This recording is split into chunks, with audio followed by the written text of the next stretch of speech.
Tenemos a Pedro Peretti en la mesa y la verdad que tenemos tantos temas para hablar con Pedro Peretti. ¿Cómo estás, Pedro? Bienvenido. ¿Qué tal? Felicita. Vamos a empezar con esto que está en agenda, que es la necesidad de una mesa nacional de alimentos, ¿no? Bueno, importantísimo por el problema de inflación, lo que ha impactado, diríamos, el núcleo verde, lechuga, tomate, cebolla, papa. Impacta alimentos frescos. Los alimentos frescos. Impacta, es el 40% del consumo de fundamentalmente del conurbano y de los sectores populares. Entonces hay que poner una mirada muy firme ahí. El gobierno está trabajando en eso junto con el mercado central. Se está tratando de armar un fideicomiso de compra, una empresa comercializadora, encontrar alguna forma para ¿qué? Para comprar a futuro y hacer un stock de los productos y para ponerlo en el mercado cuando los precios aumentan desmesuradamente. Evitar la estacionalidad, digamos. Evitamos la estacionalidad y evitamos los serruchos tan habituales en este tipo de producciones, tomando como ejemplo lo que pasa con el trigo, con el maíz, que se puedan hacer compras a término.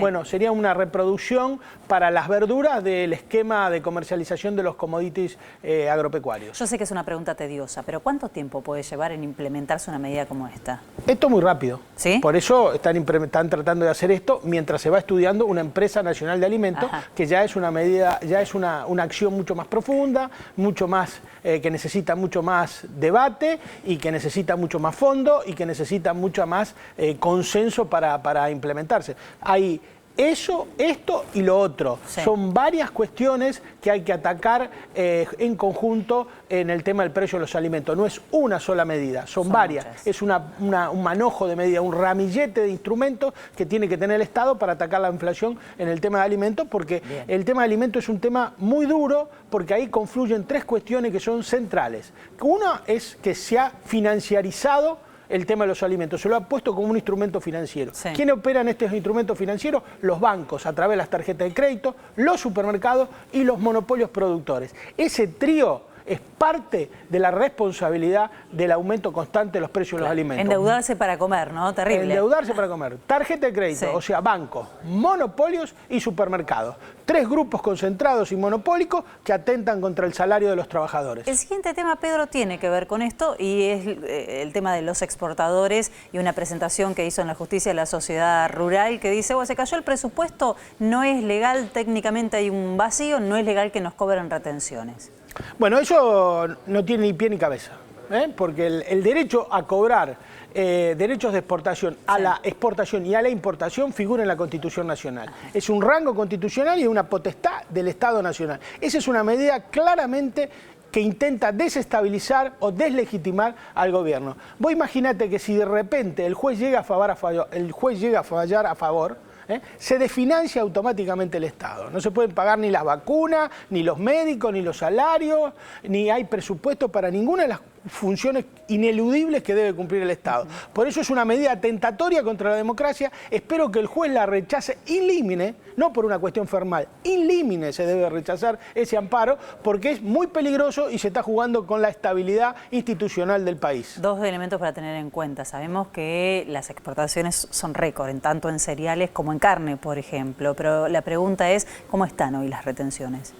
Las retenciones están igual de lo que lo dejó Mauricio Macri. O sea, que no se quejaron cuando Mauricio Macri las reimpuso en el año 2018 por un pedido del Fondo Monetario Internacional que puso 4 pesos por dólar para todo tipo de exportación. Este gobierno las dejó en el mismo nivel y además bajó las retenciones a casi todos, quedaron muy pocos, de economías regionales. ¿Esa fórmula 4 pesos por dólar sigue vigente? No, eso no. Ahora hay una retención que equipara a todos, pero que equivale, lo que pagamos hoy equivale lo mismo a lo que equivalía en valores en términos reales al 4 pesos por dólar, y además le sacaron retenciones a las economías regionales por un valor estimado en 920 millones de dólares. Hay un esfuerzo fiscal muy grande del Estado para que los productores puedan cobrar un mejor precio por su producción.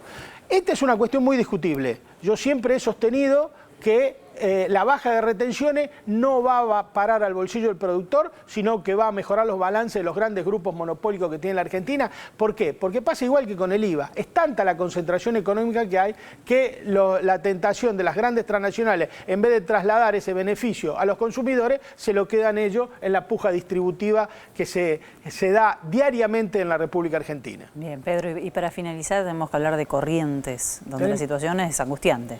Situación angustiante, daños multimillonarios que no están estimados. He visto varias estimaciones, pero ninguna tiene fundamento científico. Hay que esperar que termine este conflicto para una estimación.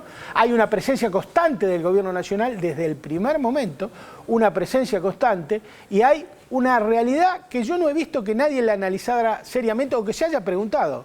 Todo el mundo sostiene que los incendios son intencionales.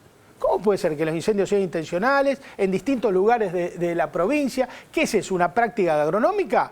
¿O un boicot político? ¿O una interna política? ¿O de qué tipo de cosa es? Pero alguien tiene que preguntarse cómo puede ser que semejante descalabro ambiental y económico sea producto de la acción intencional del hombre. Eso es muy importante. Por último, a lo que decía NASA hace un ratito de los 5.000 millones a tasa cero que puso el Banco Nación, el Ministerio de Agricultura y Ganadería de la Nación, Julián Domínguez, fue 2 veces a la zona del incendio. Ahí puso a disposición 200 millones de pesos adicionales para aquellos productores que no pueden acceder a los bancos. Pusieron 500 millones de pesos más a tasa subsidiada por el Ministerio de Agricultura. Abrieron los créditos del Banco Nación del Plan Ganar, que son 100.000 millones de pesos puestos a disposición de la ganadería, a los ítems para comprar alimentos y forraje para los animales, lo pusieron con una tasa subsidiada de 7 puntos por el Estado Nacional, y además le prorrogaron el pago de las vacunas que son de la empresa Biogénesis y Bagó, por 300 millones de dólares hasta que se solucione el problema. Hay una acción del gobierno nacional focalizada en tratar de ayudar y de dar una mano. Ahora, me parece que esto nos tiene que hacer preguntar algunas cantidades de cosas, ¿no es cierto? Sobre cómo es el rol del hombre, el modelo productivo, el monocultivo forestal que se ha desarrollado en la provincia. En fin, son un montón de interrogantes que debemos analizarlos porque estos incendios, según las Naciones Unidas, van a ser cada vez más seguidos producto del cambio ambiental. Gracias, Pedro.